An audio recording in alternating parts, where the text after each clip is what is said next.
I feel like when people start shooting tintypes, like the three main things they really worry about is camera, lenses, and chemicals, which those are like three massive components to all of this. But I feel like when it comes to lighting, there's so much information on the internet about how much light you need and what kind of lights you need and UV this and just all this crazy stuff. So I feel like when they get into lighting, it's either really overwhelming or they just try to buy or find as much light as they possibly can, and they just try to throw all of it onto their model, and it just like you'll end up with a really washed out flat image. And not a lot of people are like shaping the light. One is going to do things differently with the tintype process or with wet plate collodion, and a lot of other people are going to do things. It's the type of process that you just kind of figure out how to make it work and kind of adapt those to your like everyday shooting styles. So these setups aren't like really complicated studio setups or anything like that, but they're pretty specific to the wet plate process, or at least how I set them up. The shadows and highlights you get from the wet plate process are a lot different than kind of any other photography process. And again, these are all just kind of my opinions and for me and what has worked for the past 7 years or so. So I'm going to go into the type of lights I use. There's all sorts of lights out there, and again, there's tons of information on them. But I'm going to make a couple of videos but today we're going to concentrate on just what I use every single day and pretty much what I've been using for the past 4 years or so. All the strobe lighting I use is from Godox. And I've had a couple other tintype photographers in here completely surprised on what I use and didn't even really consider it an option. So I know like when I first started shooting tintypes, looking up like what kind of lighting you need, you get so much different information, especially how much light you need. And in some cases, yeah, that is what you need. A lot of times people will say you need like no less than 2400 watts. And it kind of depends on your lens setup, the coating on your lens, your collodion, and then if the bulbs are UV coated at all.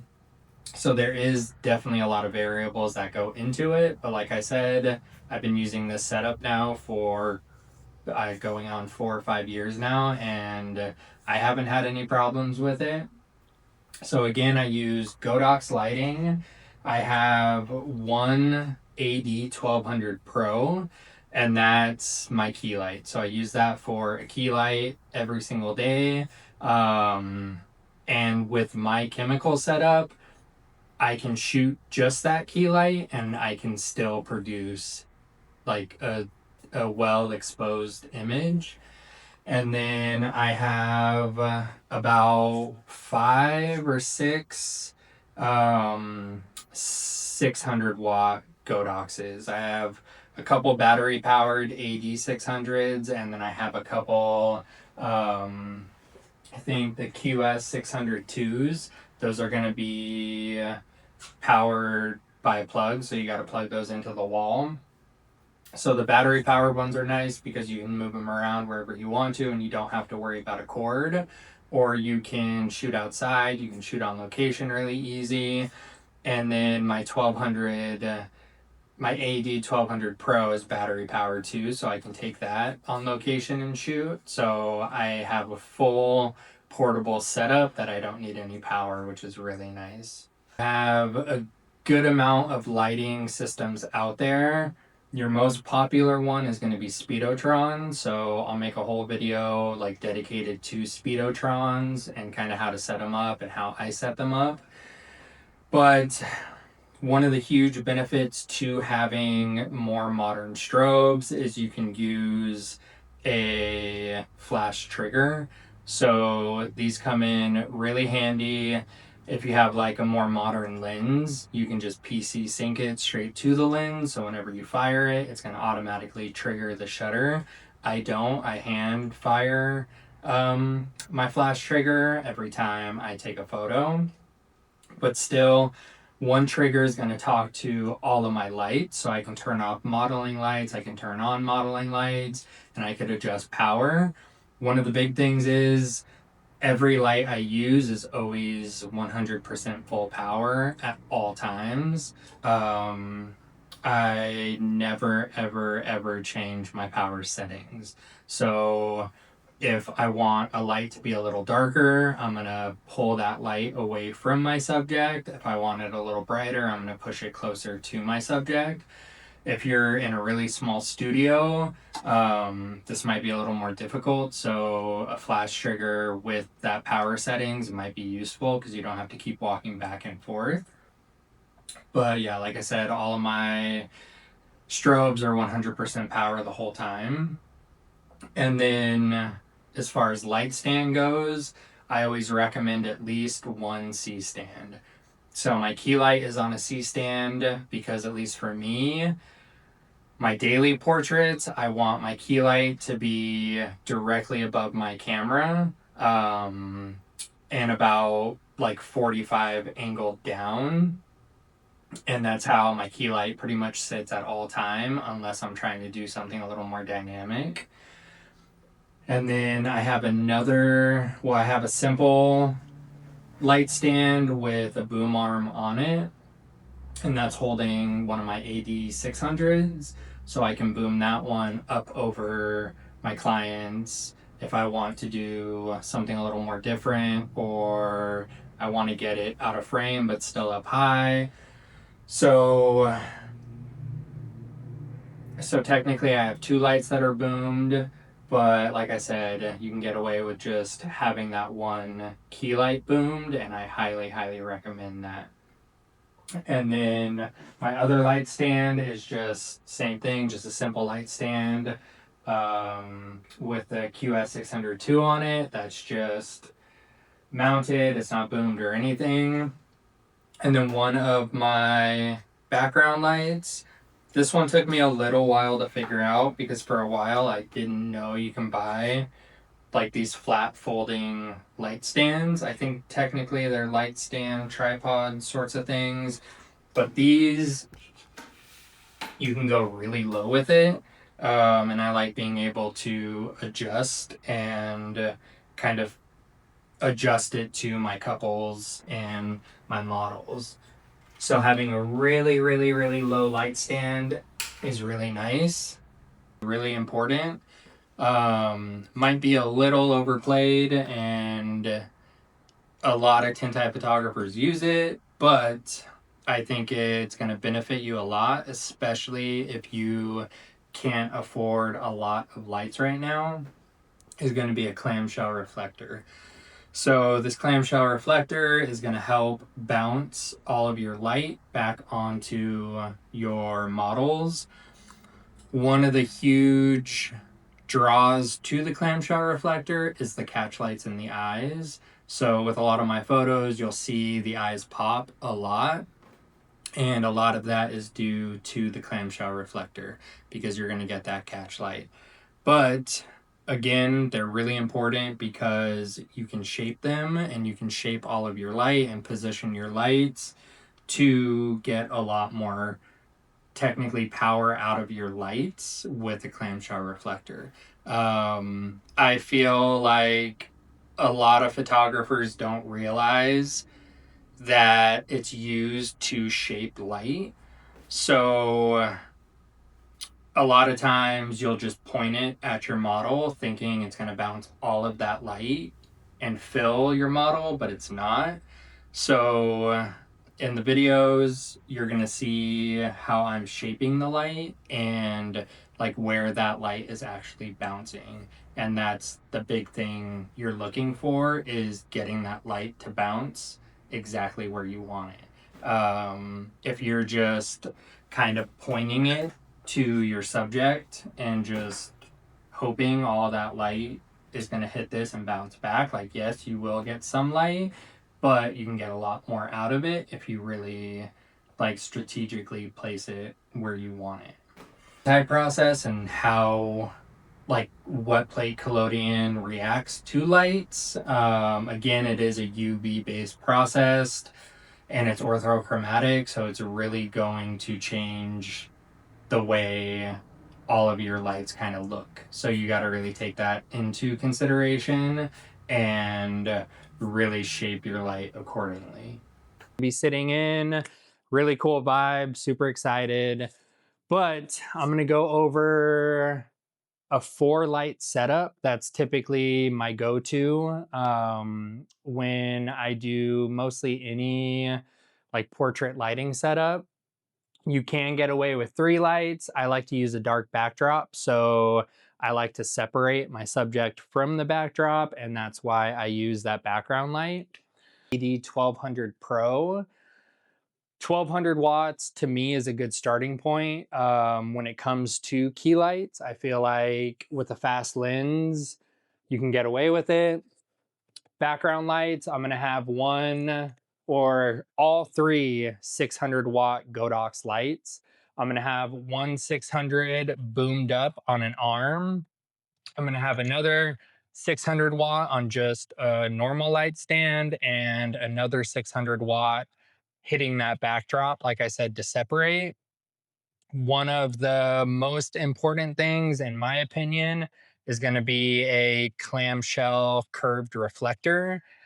And this is going to intensify our lighting setup. So like I said, you can get away with the 3 lights. Just push the 2 background lights a little closer, bounce them off this clamshell reflector, and that's going to help out a lot. But the clamshell reflector is also going to give us really nice catch lights in the eyes. It's going to fill the chin. It's going to fill under the nose. This whole process. Really nice catch lights in the eyes. So as I'm moving the reflector, you can see those catch lights changing. And now the whole goal is, for me at least, I want them like cupping the pupil instead of cutting through the pupil. And that's gonna give a lot of life to our model, and it's gonna intensify the photo a lot. So whenever I shoot portraits, my focus is always going to be on the eyes. I want the eyes the sharpest, so I really want those eyes to pop, and that's what the clamshell reflector is doing. Just point the clamshell reflector towards their model and almost go in it blind, thinking that all that light is going to bounce off the clamshell reflector and almost give them as much light as possible. Now it is going to bounce and it is still going to throw that light. But if you look closely, you can see that light being controlled every time I'm tilting the clamshell reflector. So we are strategically putting the light where we want it. So that's something you really got to pay attention to. 8x10 Deerdorf. I think this is the V8.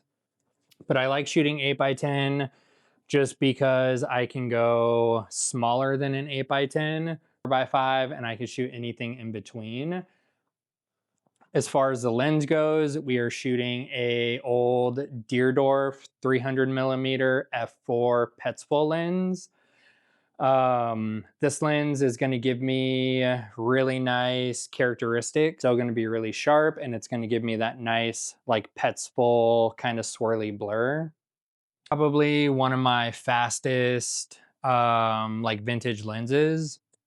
Shooting f4 with the tintype process is nice because it's wide open, it lets in a lot of light. And then with the vintage lenses, they're not going to be UV coated, so it's going to let in a lot more light. I definitely can shoot a more modern lens. I have a couple like f5.6 lenses, f6.3s, stuff like that. I'm just gonna have to kind of bump up my light, or I'm gonna have to manipulate my light to make it work with that lens. But shooting f4, nice and wide open, so it's gonna let in a lot of light, so it's really not gonna give me too many problems. I'm gonna do more of kind of like my everyday portrait lighting setup. So it's gonna be more of kind of like a beauty setup. This is my go-to every day. So with our key light, we're gonna have that boomed kind of right above at a 45. And again, we got the clamshell reflector, so that's gonna help us bounce all of that light back onto our model. With our background light, with the right side, it's gonna be boomed up, so we're able to get this one kind of top down right above the hair. And then you have to remember with the tintype process sees reds as black, and we have nice bright red hair, so it's gonna darken this a lot. So if we don't do anything or we don't light it properly, it's just gonna kind of mud it up and probably all blacken out. So we wanna get some really nice highlights going around. So with my background lights, I try to push them as close in as I can, just till they're right outside of the frame of whatever size plate I'm shooting. So I think we're gonna shoot 5x7, so we're gonna have a lot more room to kind of crop in and get close. So I'm booming this one right above.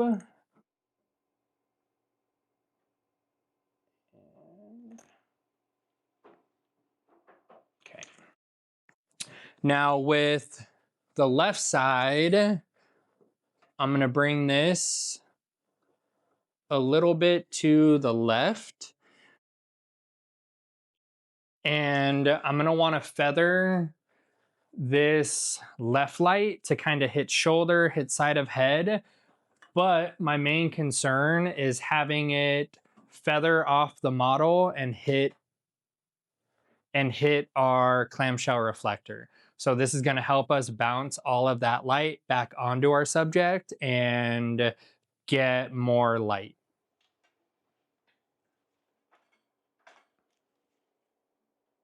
And now with our background light, I have this angled up at the backdrop, again, because I'm shooting a darker backdrop. So if we don't do anything on this backdrop, it's just going to completely black out, especially with the red hair. If our background is really dark and we slip up on that lighting, on the hair, on the shoulders, anything like that, it's just going to kind of completely suck our model's hair into the backdrop. So it's just going to kind of mush and turn black. So I'm going to put this background light right directly behind, and I want to make sure it's hidden and nice and even. So now we have a nice little glow around the model. The lighting is definitely the longest part. So when I'm shooting portraits, this is the part that I'm going to take most of my time on. And I want to make sure this is nice and perfect. All right, so with the clamshell reflector, I feel like this is where a lot of people kind of slip up on. So everyone thinks you're going to want to point the clamshell reflector at the model and just blast as much light as you possibly can on it, but that's definitely not how it works. So you can see that light bouncing from the clamshell reflector onto the model. So if we just kind of jammed it forward, pointed it, it's almost doing nothing. So we still have a ton of shadow under the chin. We have a ton of shadow under the nose. So my goal is to awkwardly stare into the model's eyes and really kind of figure out exactly where that light's pointing. So if we lift it up too far, it's disappearing. If we go too far down, it's disappearing. So I'm just watching that light bounce until it's exactly where I want it. We're going to tighten it down. And then I want to look at the eyes, make sure I don't have the clamshell reflector cutting through those pupils. I want them cupping the pupils.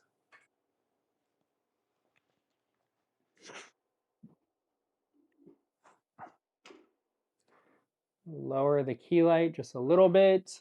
And again, a lot of tintype photographers are under the impression that they need to blast as much light as they possibly can onto the model because we're working with an extremely low ISO. So right now my ISO is probably anywhere between like 0.5 to 1. So with that in mind, it just kind of makes you want to try to put as much light as we can onto our model, but we're not trying to do that. We're trying to shape the light. We're trying to control it. And again, that's where the clamshell reflector is going to come into play because now we're bouncing all of these lights and we're intensifying all of them. So if I were to think I need more light and push my key light super, super close, you would think it's going to brighten the photo, but it's most likely going to give us a really nasty, high contrast photo. And we don't want that. So it's going to be a little further away than you might think. And again, it's about 45 down. So right now, it's about an arm's length away.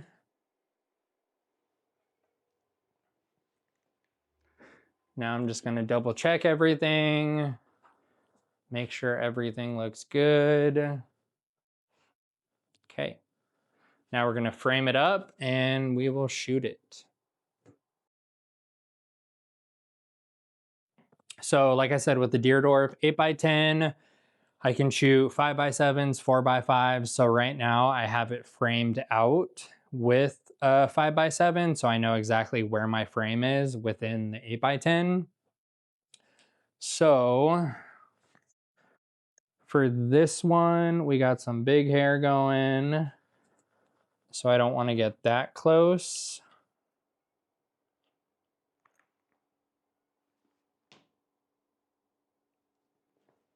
Okay, and like I said, since I'm shooting the 5x7, I have a lot of room to work with as far as my light. So if I was shooting 8x10, I'd have to worry about keeping my lights outside of that 8x10, but since I'm shooting 5x7, so this is a tip of a light right here, so now I could even go down with it just a little bit, and it looks like I can do that with all my lights.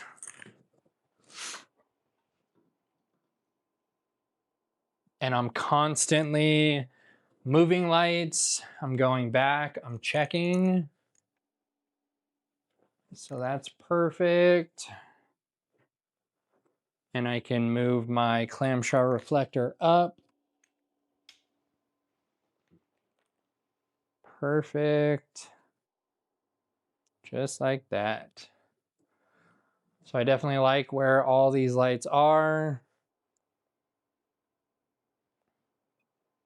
Okay, just to recap, I have the 1200 watt key light, about 45 down.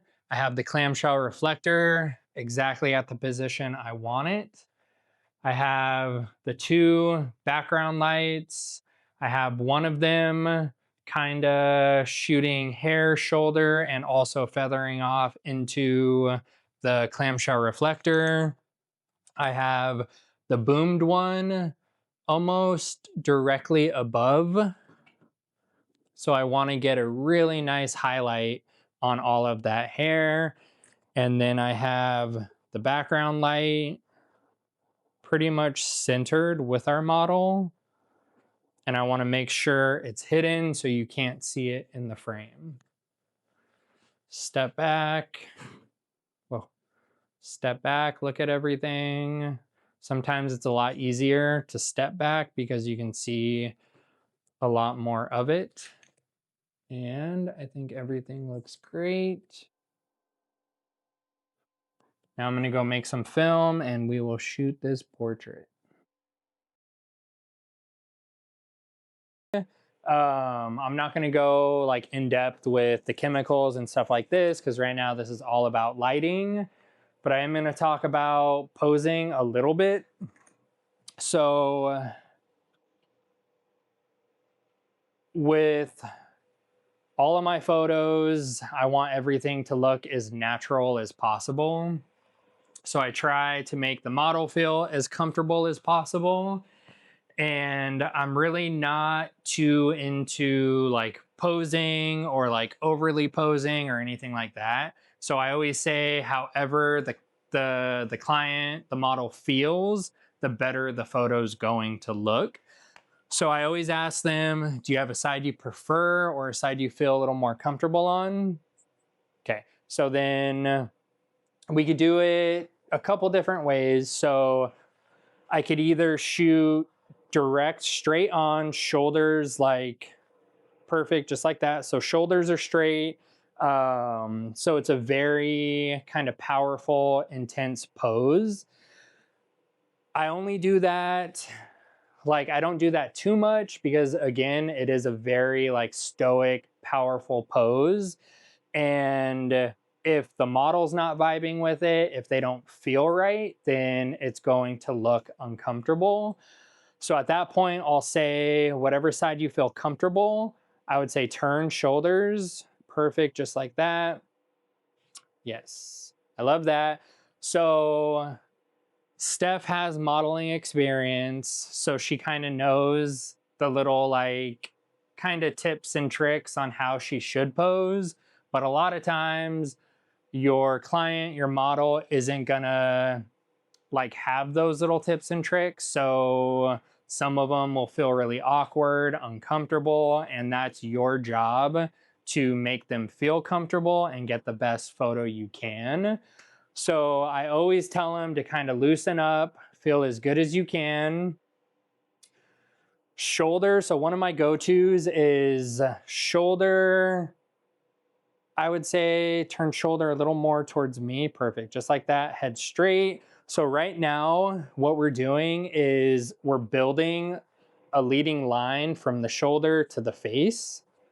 So right off the bat, that's going to give our eye something to kind of go towards. And again, all of our focus is going to be on those eyes. So I want all the focus and I want something to draw the viewer to the face and the eyes. So I always like using the shoulder.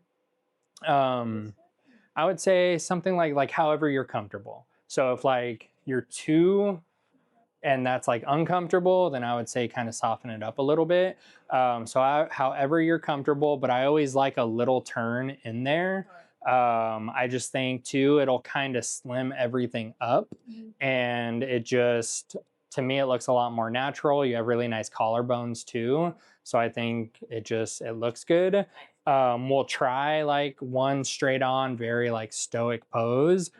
When I do straight on like powerful poses, I always like to get pretty close, especially with a Petzval lens. It gives me like really nice blur and I could really pinpoint what I want in focus. So right now I like something like that. I always double check, like, how do you feel? You feel good? You feel comfortable?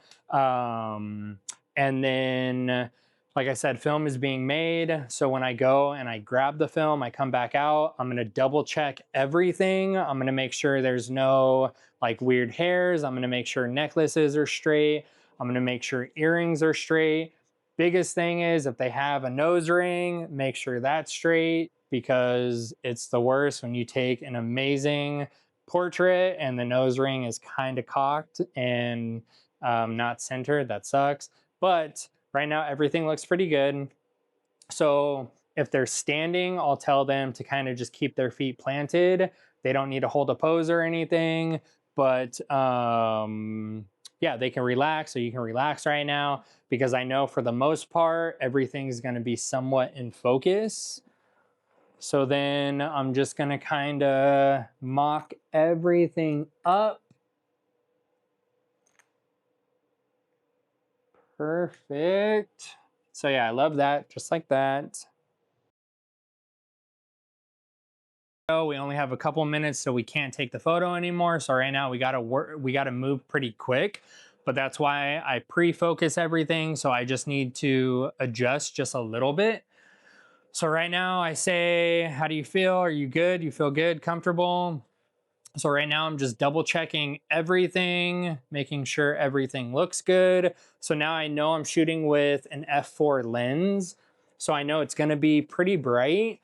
So I don't have a shutter. Everything is gonna be just with a lens cap. So I'm gonna take that lens cap off. I'm gonna pop the flash, and I'm gonna put that lens cap back on.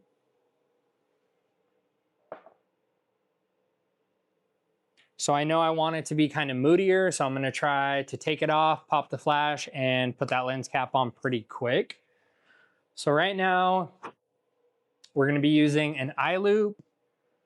All right, so this is gonna be final focus. So let's just try to hold as still as you can. Look straight ahead.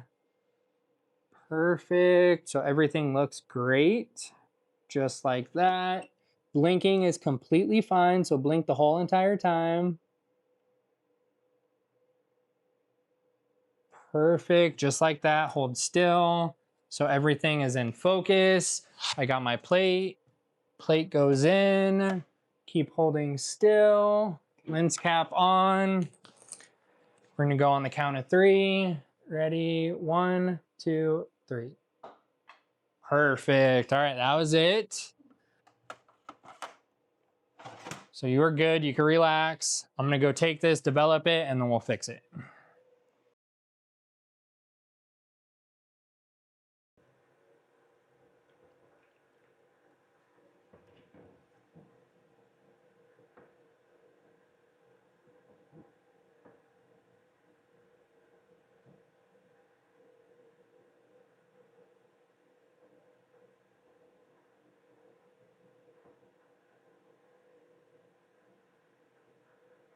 Oh my god.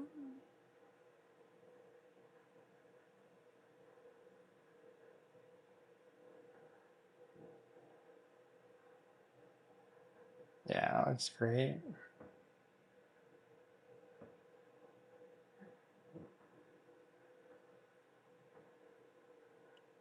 Yeah, see how much your hair darkened? Yeah. That's amazing. My heart is beating so fast. That's amazing. Oh my god. Oh my gosh. Yeah, it came out great. That's beautiful. That's amazing. Oh my god. Wow. Hell yeah. That's so sick.